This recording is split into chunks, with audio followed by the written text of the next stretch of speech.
This film is about two people who reinvented themselves in Paris in the 1920s, at a time when art was as much about creating a new way of seeing the world as it was about creating a new way of seeing oneself.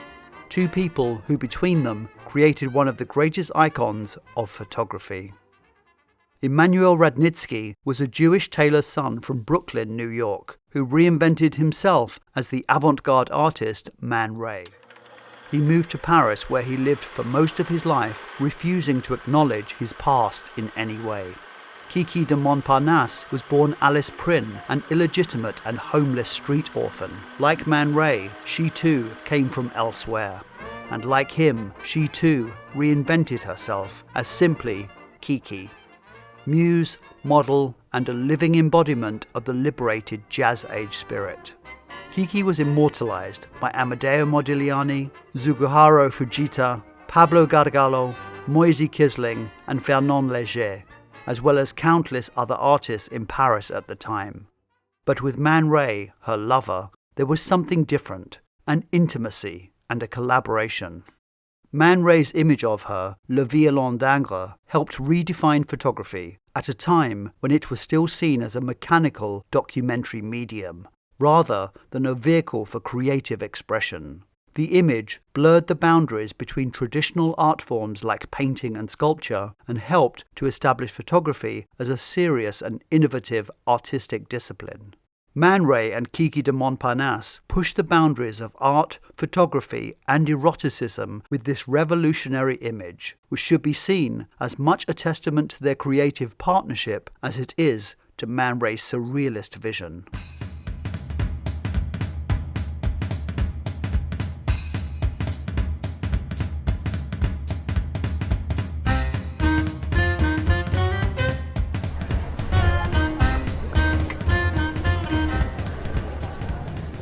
Emanuel Radnitsky was born in 1890. His parents, Jewish immigrants from Eastern Europe, settled in Williamsburg, Brooklyn, a working-class neighborhood.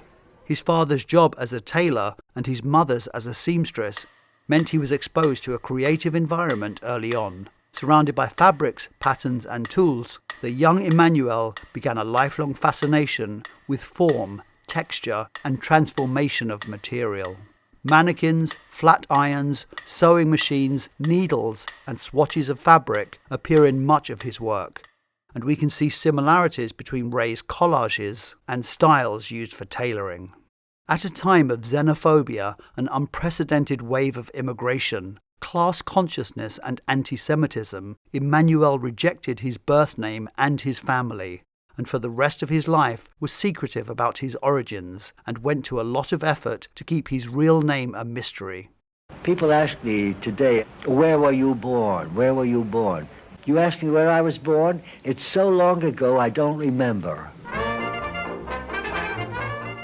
Ray always seemed to be in the right place at the right time and had an uncanny knack for befriending important people. In 1910, when he was working as a commercial artist in Manhattan, he met Alfred Stieglitz, a well-known photographer and one of the most important art dealers in the US. Stieglitz, who I discuss in my Georgia O'Keeffe video, was the first to show European avant-garde artists in his incredibly influential 291 gallery in Manhattan, and he took Man Ray under his wing. Stieglitz was an early pioneer in legitimizing photography as a form of fine art, and he was the first dealer to exhibit photographs alongside modern paintings. Ray's relationship with the gallerist was crucial in the early stages of his career.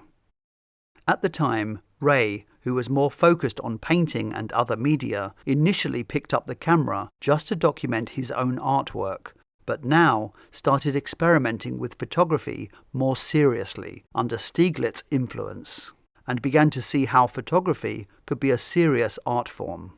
Later, Ray became heavily involved in the Dada movement and later still the Surrealists, which embraced irrationality, chance, and the rejection of traditional artistic values. Although Stieglitz promoted modern art, he was less aligned with these radical movements, and as a result, his relationship with Ray diminished as the young artist's work became more experimental. The 1913 Armory Show, or the International Exhibition of Modern Art, was a groundbreaking art exhibition held in New York City that introduced Americans to European avant-garde artists such as Pablo Picasso, Marcel Duchamp, and Henri Matisse. The show shocked and fascinated American audiences, exposing them to modernist art for the first time.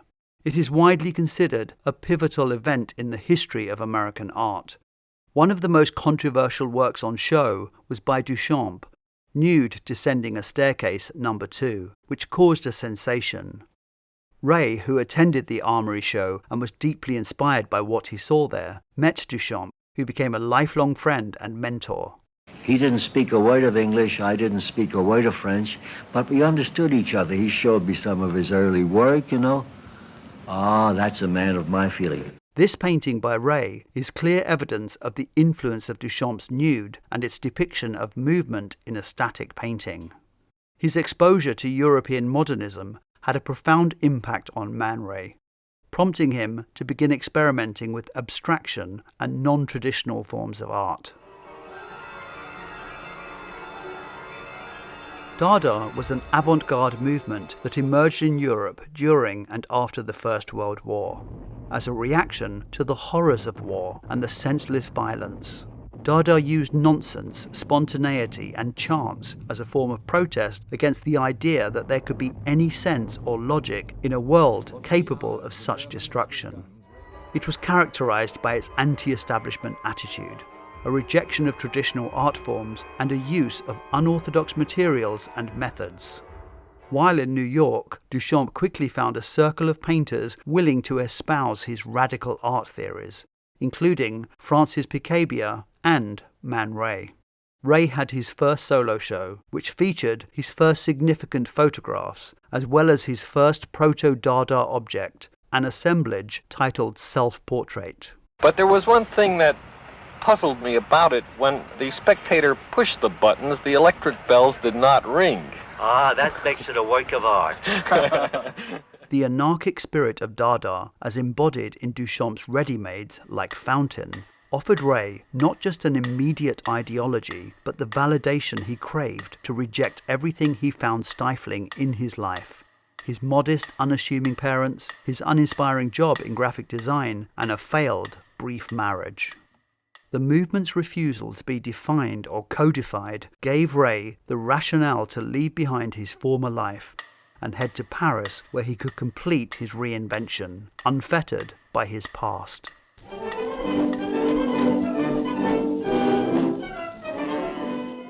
What was Paris like when you arrived? Oh, for me, it was a new world. I didn't speak a word of French when I came here in 21. And I felt like a newborn baby after my struggles in America and rejections from the galleries and collectors. Even as a child, Man Ray had a taste for all things French, and by his teenage years gravitated towards modern art movements, which were often centered in Paris, then considered the epicenter of the art world. He would fully embrace the Dada and Surrealist movements that were thriving in Paris, and his close friendship with Duchamp cemented his love of the French capital.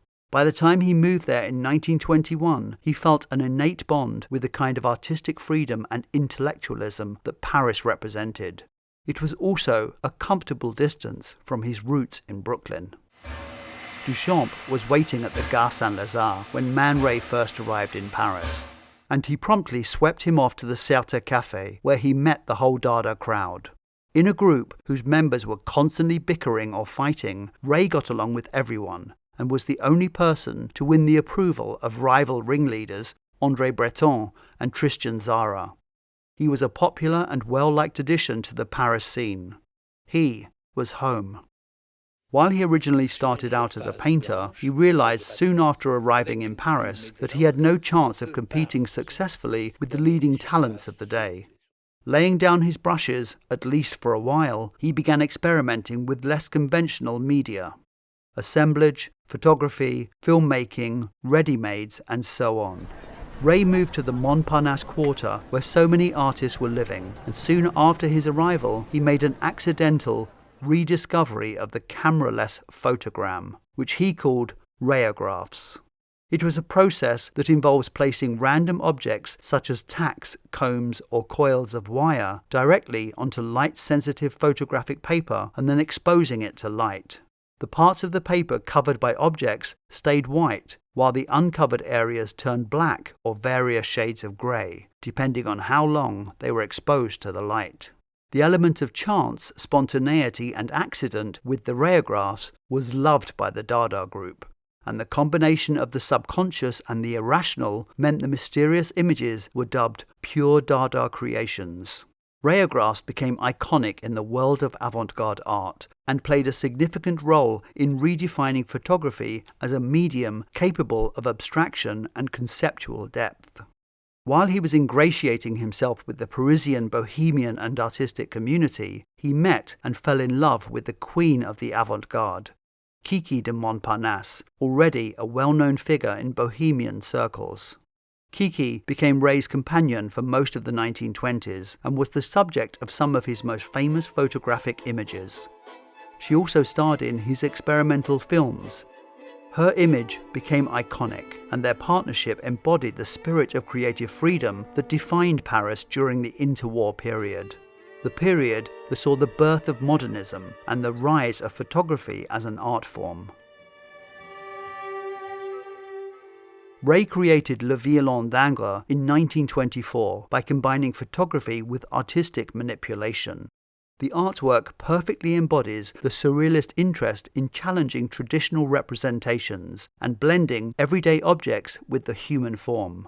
The title, The Violon d'Ingres, is a play on words which comes from a French idiomatic expression meaning hobby or passion, and it refers to the French neoclassical painter Jean-Auguste Dominique Ingres, who was an accomplished violinist as well as a successful painter.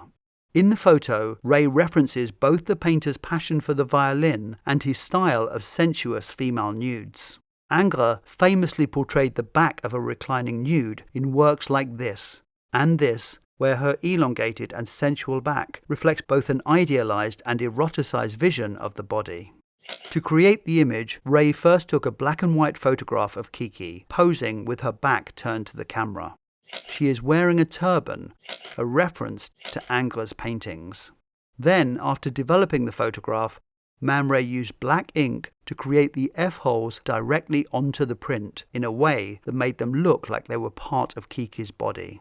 After painting the F-holes onto the original photograph, Man Ray rephotographed the altered image to create a final photographic print. The process ensured that the F-holes blended seamlessly with the photograph, making the transformation appear natural and cohesive. Ray's image is a surreal merging of a human figure with a musical instrument. Its blending of the animate and inanimate was a hallmark of surrealism, used to evoke dream states, unconscious desires, and the irrational nature of human perception. The transformation is a literal objectification of the body, creating a complex commentary on the way in which female bodies are often reduced to objects for visual and sexual pleasure. Throughout Western art history, female nudes have been a central subject, often portrayed in passive, decorative, or idealized forms for the male gaze. Ray's reference to Ingres strengthens this connection to a legacy of the female as an object in art. But the image of Kiki both participates in and subverts this tradition, encouraging viewers to think critically about how women's bodies have been portrayed as passive objects in art. 190,000. In 2022, an original print of Le Violon d'Ingres, signed by Man Ray in 1924, destroyed all previous records for a photograph at auction, selling for $12.4 million, and has become the most expensive photograph ever sold. But how does photography work in terms of sales? After all, if you have the negative, surely you can just print another copy. Most photographs are produced in limited editions set by the artist. Smaller editions with fewer copies available tend to be more valuable. Additionally, early prints or vintage prints made close to the time the image was taken tend to be more valuable than later reprints.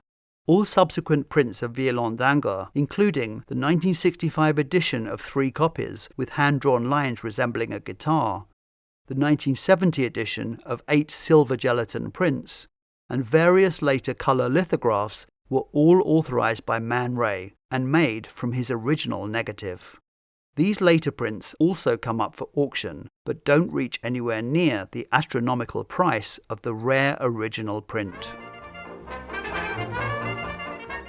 Man Ray began his career as a painter, when photography was not yet seen as a legitimate art form, and he continued to see himself primarily as a painter, but people found him much more interesting as a photographer. Je considère la photographie pas comme un accessoire de la peinture, ni la peinture un accessoire de la photo. C'est deux choses différentes. Et je dois photographier, comme je dis, les choses que je ne veux pas peindre et peindre les choses que je ne peux pas photographier, puisque j'ai les deux moyennes au bout de mes mains, n'est-ce pas? In his hands, a machine, the camera, became an instrument for exploring dreams, desires, and the unconscious mind. His experiments with techniques such as multiple exposure, solarization, and the rayograph showed just how liberating and transformative the medium of photography could be. Ray spent his last years living a quiet life in Paris with his second wife Juliette, and outlived most of his closest contemporaries. In 1976, he too died, at the age of 86, a celebrated artist and a surrealist icon. Kiki de Montparnasse was not so lucky. As the art scene shifted from Paris to New York with the onset of the Second World War, her prominence diminished, and she found herself increasingly isolated from the artistic circles she had once been a vital part of. She ended her days in relative obscurity and poverty, and died at the age of 51 from complications related to alcoholism. Both Man Ray and Kiki de Montparnasse's self-invention went beyond their personal lives. Their contributions to photography, film and surrealism left a lasting legacy that continues to influence artists today, helping to elevate photography as a serious art form and blurring the boundaries between art, life and creative expression. What I always wanted is to be accepted, not understood.